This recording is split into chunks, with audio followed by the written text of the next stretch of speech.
Right, so there has been recent rumours suggesting the SE4 is going to be based on the 10R, which of course I've been against. The 10R design's pretty old as is, but in 2024 it's going to be archaic, and so I've been advocating for this to be based on the 13 mini, and well, there's now great news because we do have reports regarding that, and also Touch ID coming to the side buttons, so of course, let's delve into it. So yes, a not so credible source tells us the iPhone SE4 could be based on the 13 mini form factor, which is very exciting news. Now I've been wanting this badly because I think the mini becoming the SE makes so much sense, especially when consumers who want smaller smartphones are not going to pay flagship pricing for them. That's why the 13 and 12 mini flopped.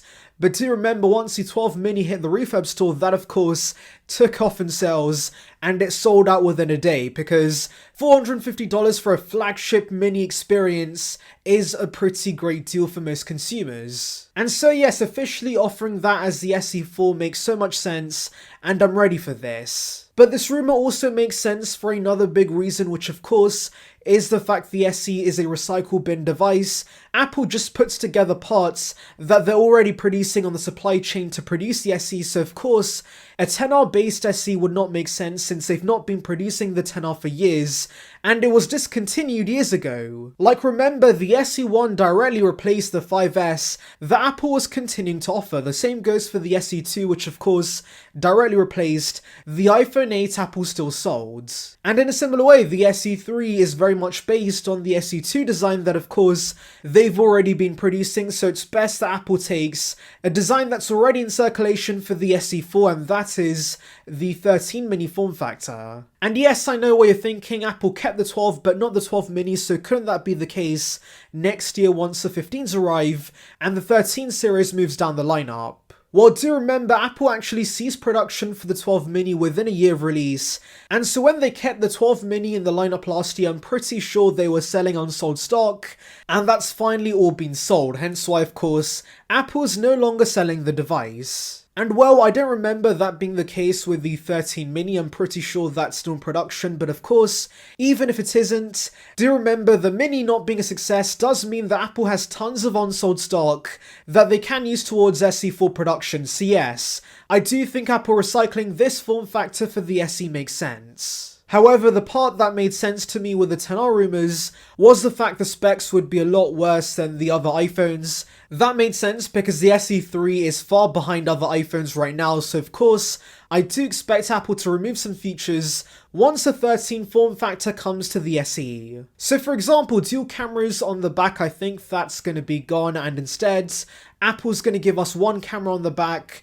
and that's possibly going to be downgraded to the SE3 sensor that of course is originally from the 10R. The same could go for the front. I could see Apple thickening the bezels to make this look worse, and there's a chance they get rid of OLEDs and put LCD in this instead. However, out of all possible downgrades, I'm hoping that's not the case. We do need OLEDs, and it would be great to have that across the lineup and kill LCD iPhones. Now, the final downgrade we could see actually brings me to Gurman's reports regarding an SE in the future getting Touch ID on the side. So yeah, similar to the iPad Air, we could see Apple give us a Touch ID power button with the iPhone SE, and this does make sense purely from a differentiation point.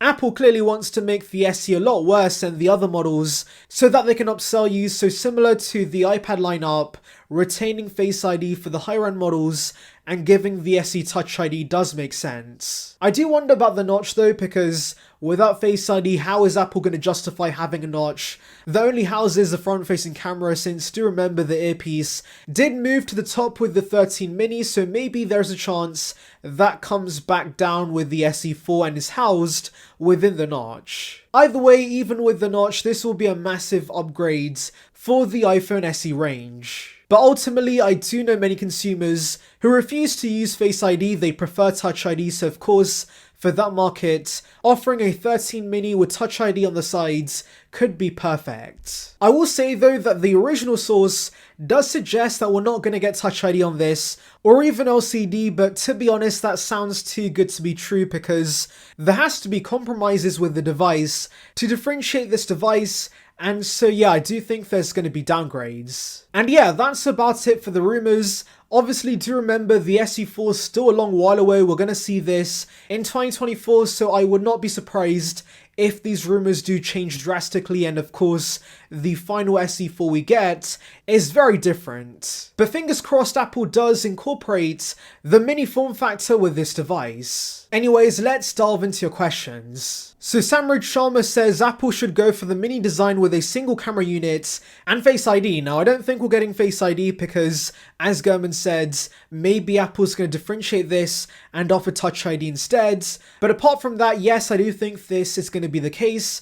A mini form factor with a single camera on the back, yes, that would be perfect. So Opus Digital Audio says the 10R body makes sense. After that, the 10 will be next, followed by the Mini. And I personally doubt that. Like I've said in the past, the SE being based on both the 10R and the 10 does not make sense because those phones have been out of circulation for years. Apple has stopped producing them, and of course, at the end of the day, the SE is a recycle bin device. Apple just combines parts they already produce. And so I do think it's going to be the 13 mini, and I'm praying that's the case because that design would be perfect. Mr. B says, personally for me, the mini body with Touch ID would be perfect. And yeah, I think that would be perfect for most consumers.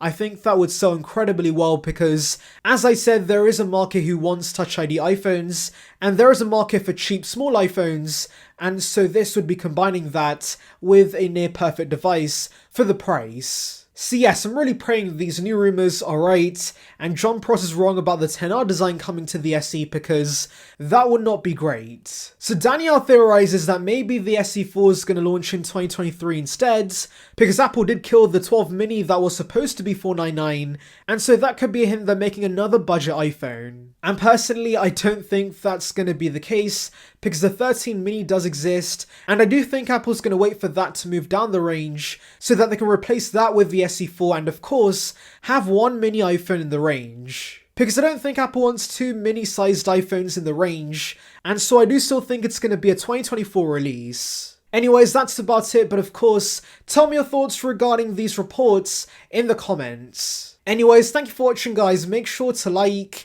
and subscribe for the latest Apple news and rumours. Check out the video in the link above on details regarding the iPad 10, and on that note, see ya peeps.